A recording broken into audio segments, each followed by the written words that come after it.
이 말씀을 가지고 미지근한 신앙을 버리고 다시 뜨겁게 라는 제목으로 하나님 말씀 함께 나누도록 하겠습니다. 오늘은 이제 그동안 살펴보았던 소아시아 7교회, 오늘까지 포함한 모든 시간을 총정리하는 그런 시간이 되는 것 같습니다. 지금까지 이제 7교회 중에 6교회를 살펴보았습니다. 여러분은 그 교회 가운데 어떤 교회가 기억에 남으시고 또 어떤 교회가 인상이 깊으셨는지요? 칭찬만 받았던 교회인 서머나 교회나 빌라델비아 교회가 생각이 나시나요? 아니면 책망만 받은 교회가 생각이 나시나요? 그동안 살펴봤던 이제 소아시아 7교회 가운데 6교회의 특징을 잠시 요약을 해보면 복습한다는 마음으로 한번 그렇게 생각을 해보시면 좋을 것 같습니다. 먼저 에베소 교회, 그러니까 여러분 7교회는 다 알고 계시죠? 자, 에서보두 사빌라. 자, 하겠습니다. 에서보두 사빌라. 네, 그렇죠. 첫 번째가 에베소 교회입니다. 에베소 교회는 신학적으로 능력이 많았던, 그러니까 좋은 게 많았던 교회였지만 자, 주님을 향한 처음 사랑을 잃었기 때문에 책망을 받은 교회였다라고 우리가 말씀을 살펴보았습니다. 그리고 두 번째 서머나 교회는 환난과 궁핍 가운데서도 끝까지 충성하여 칭찬받은 교회, 칭찬만 받았던 서머나 교회 우리가 살펴보았고, 이 버가모 교회는 사랑이라는 미명 아래 거짓된 가르침을 그냥 마구잡이로 수용했다가 책망을 받았던 교회였습니다. 그러니까 에베소 교회는 너무 정의, 너무 질서 이런 걸 따지다 보니까 사랑이 비집고 들어올 틈이 없었고, 버가모 교회는 너무 그렇지 않고 오히려 이것도 수용해주고 이것도 받아주고 이것도 이렇게 해주다 보니까 질서가 무너지고 교회의 교회됨이 상실되어지는 그런 문제가 야기되었던 교회가 바로 버가모 교회였습니다. 두아디라 교회도 거의 비슷한 그런 모습이었는데 어쨌든 거짓된 신비주의의 이세벨이라고 불리워지던 그런 뭐라고 할까요? 영적 무당에 흔들렸던 교회가 바로 두아디라 교회였습니다. 사대교회는 살았다 하는 이름은 가졌지만 죽은 자라는 그런 책망을 받았던 교회였고, 그리고 빌라델비아 교회는 또 칭찬만 받았죠.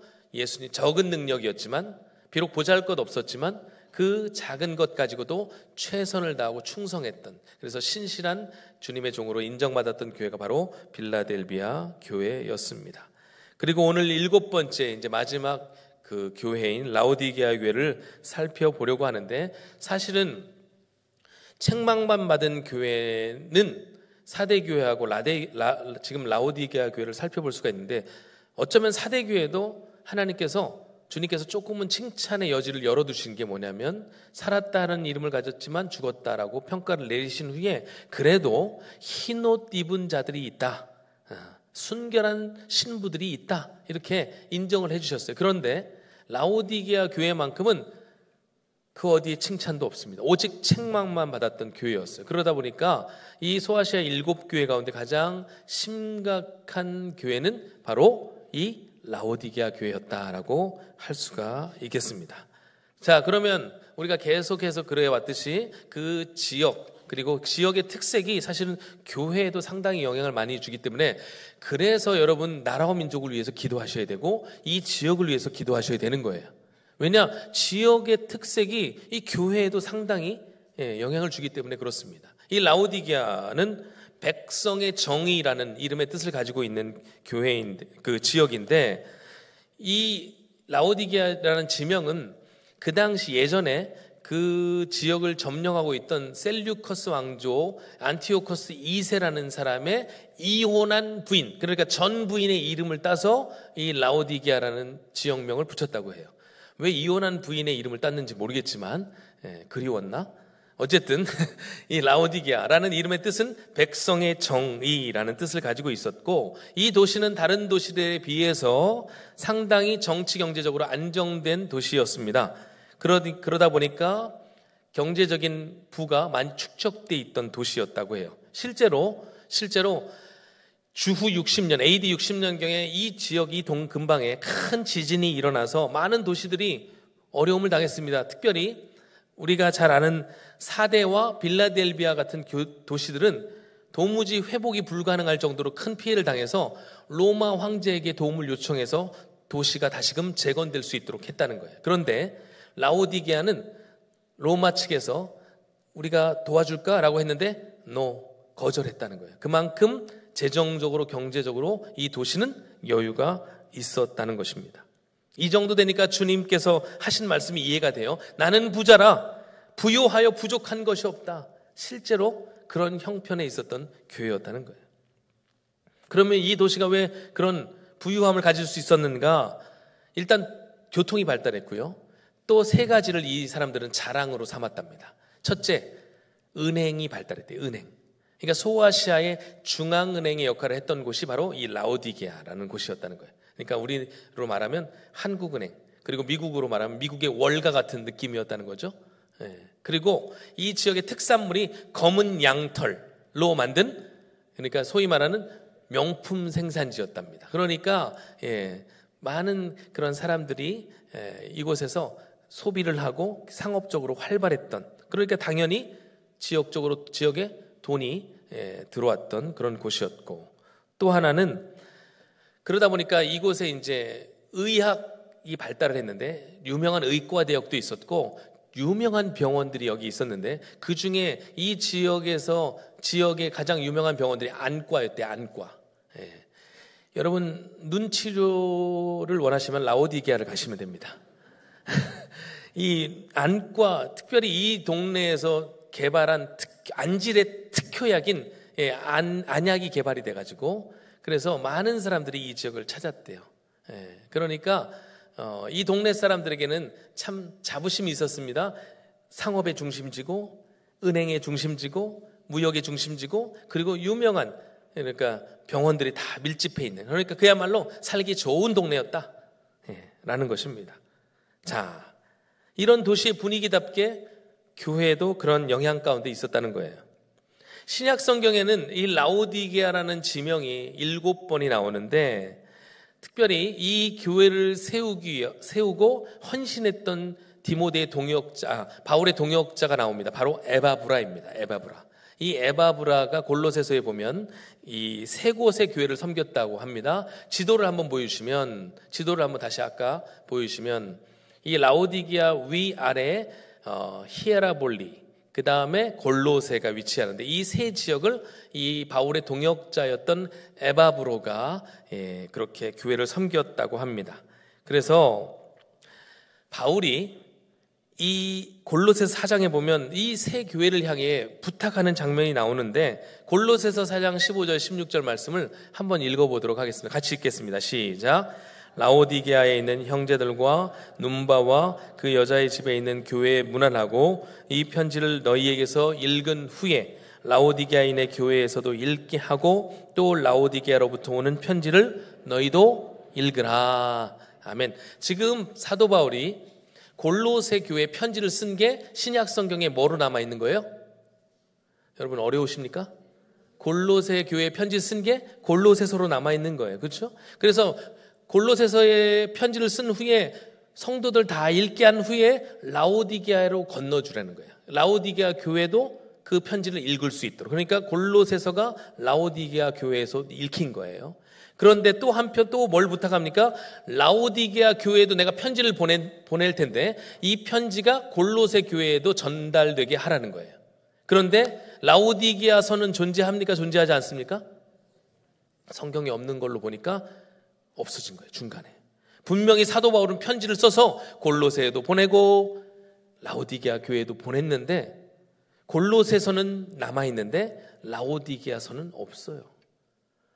제가 이걸 보면서 뭘 딱 느꼈냐면 하나를 보면 열을 한다고 영적 긴장감이 하나도 없었다는 거예요. 이 말씀이 도대체 뭔지를 골로새서는 그걸 알고 성도들 다 읽힌 후에 그것을 또 전달해서 지금까지 이 편지가 남아있도록 했는데 이 라오디게아에 보낸 편지는 중간에 사라져버린 거예요. 배달사고가 난 거예요. 배달사고. 그러니까 이 영적으로 보면 벌써 문제가 있었음을 감지할 수가 있는 겁니다. 자, 이거는 이제 순전히 제 생각이지만 어쨌든 주님께 책망을 받지 않습니까? 어떤 책망을 받았는가? 한마디로 15절, 16절에 이야기하는 게 뭐예요? 계속해서 반복적으로 이야기하는 게 따라해 보겠습니다. 미지근하다. 미지근하다.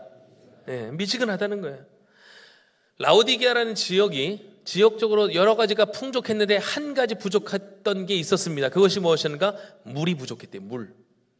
그래서 물을 다른 지역에서 끌어와야 했는데 아까 지도를 보시면 다시 한번 지도를 보여주시면 인근 지역인 히에라볼리와 골로새에서 물을 끌어오는데 이 골로새는 산이 있고 해서 시원한 물이 그렇게 흘러나왔답니다. 그래서 이 골로새로부터 시원한 물을 수로를 통해서 라오디게아로 공급을 받으려고 수로를 설치했다는 거예요. 자, 그리고 히에라볼리는 지금도 튀르키예, 우리 선교사 튀르키예에서 우리 선교사님 사역하시지만 여기는 지금도 온천 지역으로 유명합니다. 저도 가본 적이 있고, 그래서 지금도 뜨거운 물, 온천. 그러니까 이 뜨거운 물이 약효에 좋다고, 병에 좋다는 소문이 나가지고 사람들이 몰려드는 거예요. 이 히에라볼리로부터는 뜨거운 물을 받아서 또 라오디게아로 이렇게 수로를 통해 전달하는 과정에 보시면 골로새에서의 차가운 물이 수로를 통해 이 지역이 얼마나 더워요. 그렇죠? 가다 보니까 미지근해지는 거예요. 라오디게아 도착할 때쯤 되면 미지근해지고 뜨거운 물이 수로를 통해 라오디게아로 올 때쯤 되면 또 역시 미지근해지는 거예요. 이 지역은 이 미지근한 물 때문에 고생이 이만저만이 아니었습니다. 특히 이 지역이 석회질로 되어 있기 때문에 여러분 그런 물 마시면요 바로 어떻게 해요? 아 맛있어 이런 분 없어요. 바로 토해냅니다. 못 먹습니다. 여러분 우리 만나올에서 얼마나 맛있게 음식들을 해주세요. 근데 여러분 국은 뜨거워야 맛있잖아요.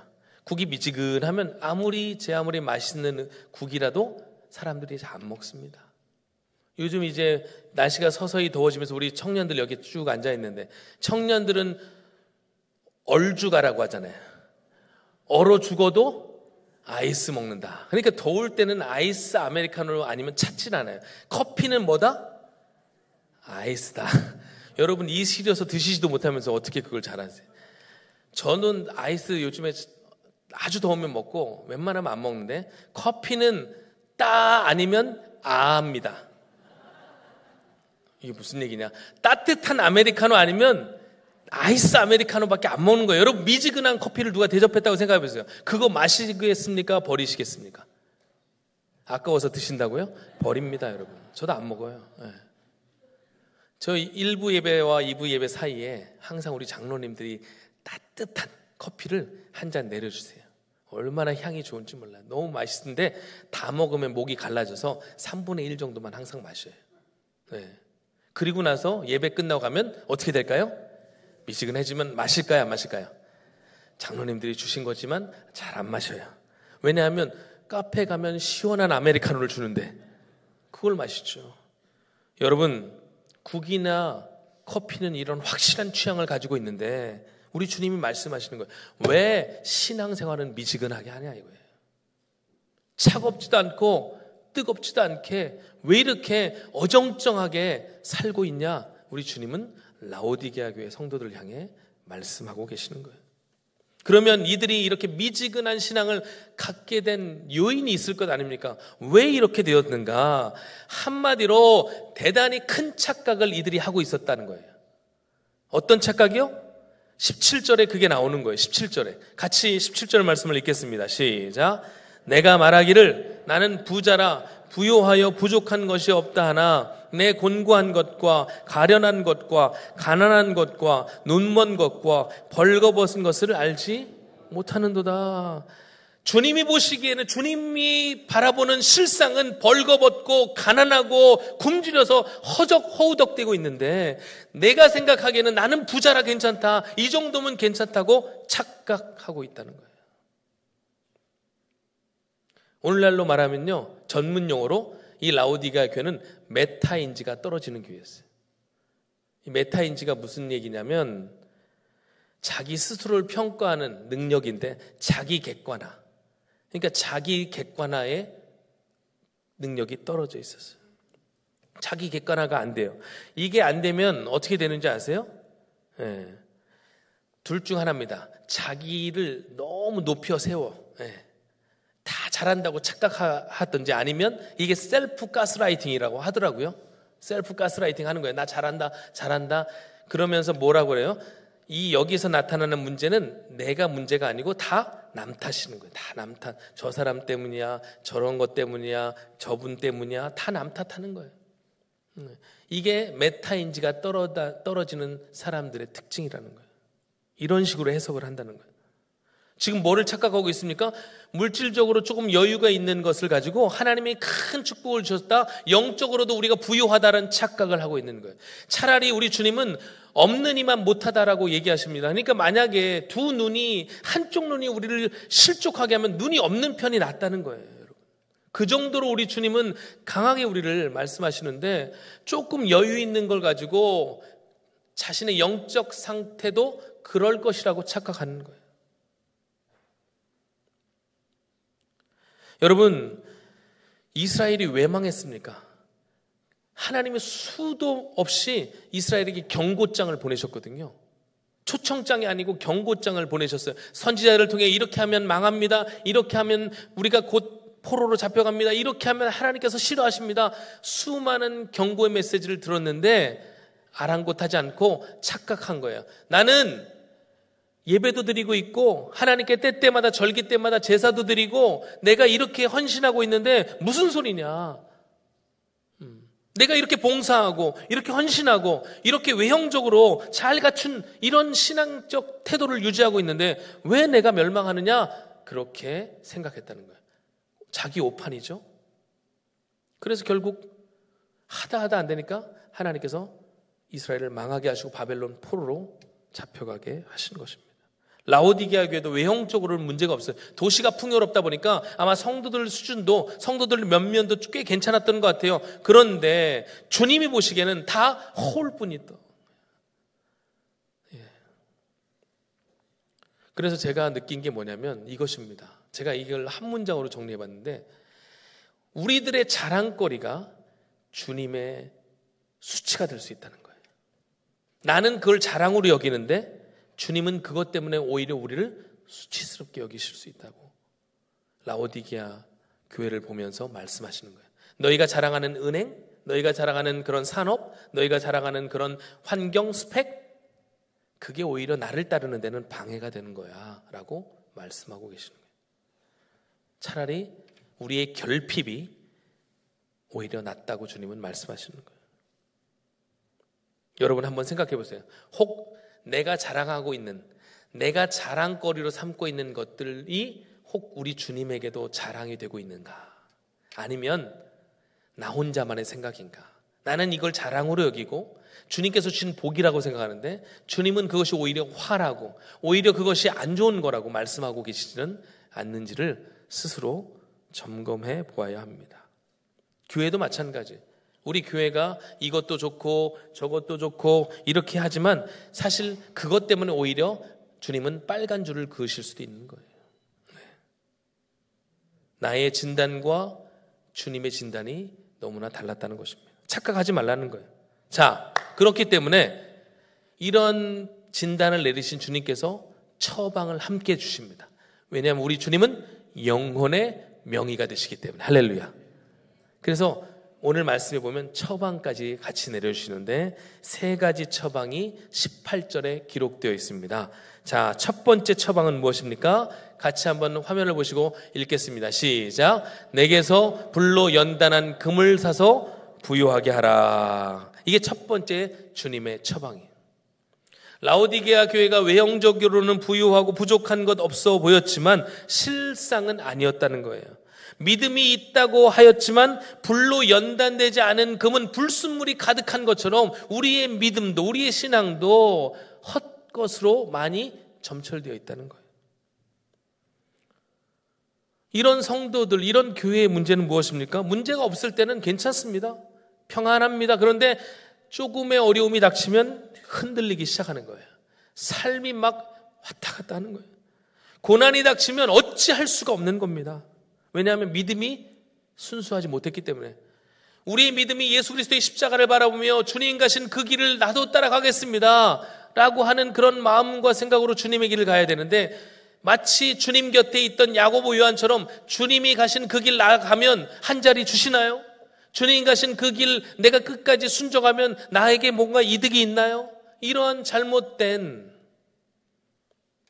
그런 순전하지 않은 믿음을 가지다 보니까 환난이 닥치고 고난이 닥치면 그냥 쓰러지고 넘어지고 좌절하고 낭망하는 거예요. 그래서 주님은 말씀하시는 거예요. 고난의 때에도 흔들리지 않는 믿음을 소유하라는 거예요. 불로 연다는 금, 그게 진짜 금입니다. 외형이 아니고 내 내면이 과연 주님을 따라가고 있는가. 우리가 구약의 파노라마 모션으로도 우리가 몇 년 전에 공부를 했는데 다시 한번 복습을 해야 될 때가 온 것 같아요. 다 잊어버리셨어요. 왕이 사울왕, 다윗왕, 솔로몬왕 3명이 나오는데 사울왕은 무심, 다윗왕은 전심, 하나님을 향해, 솔로몬왕은 반심. 여러분 이게 대단히 큰 겁니다. 남들 보기에 사울왕이 여러분 제일 멋진 왕이에요. 키도 컸죠. 외형적으로 다 갖췄습니다. 사울왕이 전쟁에서 진 적이 없는 거 아세요? 딱 한 번 져서 죽어버려요. 그걸 못 견디는 거예요. 어렸을 때부터 주목받았던 인생. 겸손한 척했지만 사실은 주목받은 인생이었어요. 그런데 그런 사울을 향해 하나님은 그가 하나님께 대한 마음을 버렸다. 무심이라고 말씀하시는 거예요. 별 볼 일 없는 다윗. 그러나 다윗이 왜 이스라엘의 가장 위대한 왕이 되었습니까? 하나님을 전심으로 섬겼기 때문에. 비록 인간적으로 면모에서는 실패도 많았고 심지어 여러분 다윗처럼 큰 죄 저지른 사람이 이 세상 살면서 몇이나 되겠어요. 여자 꼬시려고 그 남편 죽이는 그런 사람이 어떻게 여러분 흠결이 없다고 이야기할 수 있겠습니까? 그럼에도 하나님의 마음에는 그가 마음에 맞는 자라고 평가하시는 거예요. 솔로몬은 그 화려한 솔로몬은 어떻게 됐습니까? 끝이 초라해졌어요. 반심, 마음이 나뉘었기 때문에 그래요. 우리의 마음이 나뉘어 있지는 않은지 여러분 점검해 볼 필요가 있다는 거예요. 그리고 두 번째, 예수님의 처방 두 번째는 무엇입니까? 같이 한번 화면을 보고 읽겠습니다. 시작. 내게서 흰 옷을 사서 입어 벌거벗은 수치를 보이지 않게 하라. 아멘. 이 말씀에 의하면 라오디게아 교회가 주님 외에 섬기는 게 많았던 것 같아요. 우상 숭배일 수도 있고요. 돈이나 그들이 세상적으로 추구하는 가치들이 그들의 삶의 우선순위가 되어버렸던 것 같아요. 그들의 자랑은 십자가가 아니었습니다. 그들의 자랑은 돈이었고 명예였고 그들이 누리는 환경이었습니다. 그러니 그들은 영적으로 볼 때 벌거벗은 자였어요. 아담과 하와가 에덴 동산에서 죄를 짓고 나서 가장 먼저 한 것이 하나님의 낯을 피하여 숨었다는 것입니다. 그리고 자신들이 벌거벗은 게 느껴지니까 나뭇잎으로 자신의 벌거벗음을 가리웠다고 해요.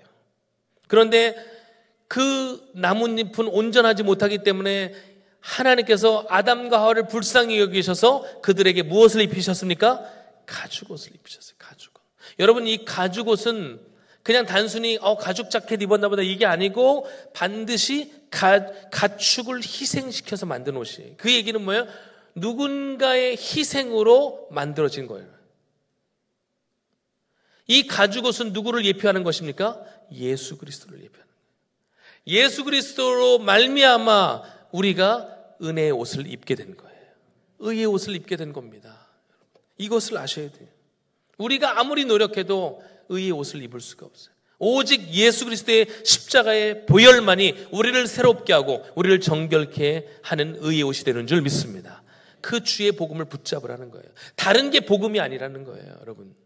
세상은 이것도 복음이고 저것도 복음이고 이것도 복음이고 저것도 복음이라고 하지만 오직 우리에게 있는 복음은 십자가의 복음밖에 없습니다. 내가 부득불 자랑할 것은 십자가밖에 없습니다. 이 고백이 우리 모두의 고백되기를 소망합니다. 그리고 세 번째 처방전은 무엇입니까? 같이 읽겠습니다. 시작. 내게 안약을 사서 눈에 발라보게 하라. 이들이 자랑하는 게 의과대학, 그 중에도 안과. 안과가 이들의 자랑거리였습니다. 그러니까 아마 여기 동네 사람들은 눈병 걸린 사람들이 없었나 봐요. 백내장 수술도 잘했대요. 했는지 안 했는지 몰라요, 제가 이거는. 근데 보세요, 여러분. 눈은 치료를 잘 받아가지고 육신의 눈은 좋았을지언정 뭐가 가려졌다는 거예요? 영적인 눈이 가려졌다는 거예요. 여러분, 우리의 몸에서 눈이 얼마나 중요합니까? 그런데 그것보다 더 중요한 게 뭐예요? 영 안을 열어 하늘을 바라보는 거예요. 여러분, 이게 더 중요합니다. 육신의 눈은 점점점 나이가 들면 쇠하여져요. 아무리 고치려 해도 안 되는 건 안 되는 겁니다. 그러나 여러분, 우리의 육신의 눈은 어두워져 가도 우리의 마음의 눈은 밝아질 수 있는 것입니다. 우리의 눈이 밝아져야 됩니다. 그래야 하나님 나라를 보고 하나님의 영광을 보고 그 은혜에 동참할 수 있게 되는 거예요. 마땅히 보아야 할 것은 보지 못하고 보지 말아야 될 것을 보고 있으니 우리 주님이 보시기에 얼마나 답답해요. 그래서 내게서 안약을 사서 천국의 안약을 바르라는 거예요. 소망의 안약을 바르라는 거예요. 눈을 뜨라는 거예요. 눈 뜨고 있는 그 장님처럼 살지 말고 눈을 열어, 마음의 눈을 열어 하늘을 바라보라. 하나님이 지금 우리에게 말씀하시는 것을 듣고 보라는 것입니다, 여러분. 그렇게 다시 우리 주님은 우리에게 처방을 내려주시네요. 여러분, 처방을 받았다는 것은 뭐예요? 다시 한번 기회가 있다는 거죠. 다시 한번 회복할 기회가 주어진 줄 믿습니다. 우리 주님께서 이렇게 강하게 책망하시는 것은 그만큼 라오디게아가 하나님의 마음 가운데 있었던 것 같아요. 여러분, 자녀들 중에도 유독 강하게 질책하는 자녀는 그만큼 그에 대한 기대가 있기 때문에 그렇게 하지 않겠습니까? 기대가 없고 소망이 없으면 책망하지도 않습니다. 그냥 그래, 너대로 살아. 그렇게 살아라. 이렇게 하지 소망이 있기 때문에. 그래서 19절 말씀에 보니까 무릇 내가 사랑하는 자를 책망하며 하여 징계하노니 오해하지 말라는 거예요. 내가 너희를 사랑하기 때문에 말씀한다는 거예요. 여러분, 그런 주님의 의도를 잘 기억하시길 바랍니다. 결국 이 말씀을 하는 이유는 오늘 우리에게 주시는 이 말씀의 의미는 뭘까요? 예방하라는 거예요. 가장 좋은 치료는 뭐예요? 좋은 약 먹는 게 아니고 좋은 의사 만나는 게 아니고 뭐예요? 예방이에요, 예방. 그러므로 예방 주사를 우리에게 놔주시는 거예요. 자, 두 가지 말씀을 합니다. 예방 차원에서 이제 말씀하시는 거예요. 권면. 첫 번째, 회개하고 열심을 내라 말씀하십니다. 우리 주님의 첫 번째 사랑의 권면은 뭐라고요? 회개하고 열심을 내라. 열심을 내라는 이 말의 원어를 보니까 현재 진행형으로 되어 있어요. 이 얘기는 뭐냐면 전생에 걸쳐서 계속해서 열정을 가지라는 거예요. 예전에 해봤다고, 예전에 공부했다고, 예전에 섬겨봤다고 그치지 말고 지금 계속해서 열정을 가지고 주님과 함께 나아가라고 말씀합니다. 여러분, 열정을 가지시길 바랍니다. 주님에 대한 열심을 회복하시길 바랍니다. 요즘 같은 불경기에는 고양이도 2개의 언어를 구사해야 먹고 산대요, 여러분. 고양이의 첫 번째 언어가 뭡니까? 야옹이에요, 야옹. 근데 요즘은 이 고양이도 멍멍해야 먹고 산대요. 열심을 내라는 거예요, 열심을. 주님을 향한. 요즘 통계를 보면 교회가 잘 되고 있습니다라는 통계는 어디서도 볼 수 없어요. 계속해서 교인 수가 줄어들고 급감하고 있습니다. 인구 자체도 줄고 있는데 성도 수가 점점점 줄어들고 있어요. 그래서 미국은 중소형 교회가 많이 문을 닫았대요.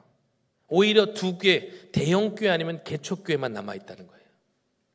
왜 이런 현실이 있습니까? 미국에서 있던 현실은요, 우리나라 30년 뒤면 그대로 그렇게 가더라고요. 우리 교회가 여기서 주춤하지 않고 하나님의 은혜를 받기 위해서 여러분 다시금 열심을 회복할 수 있기를 축복합니다.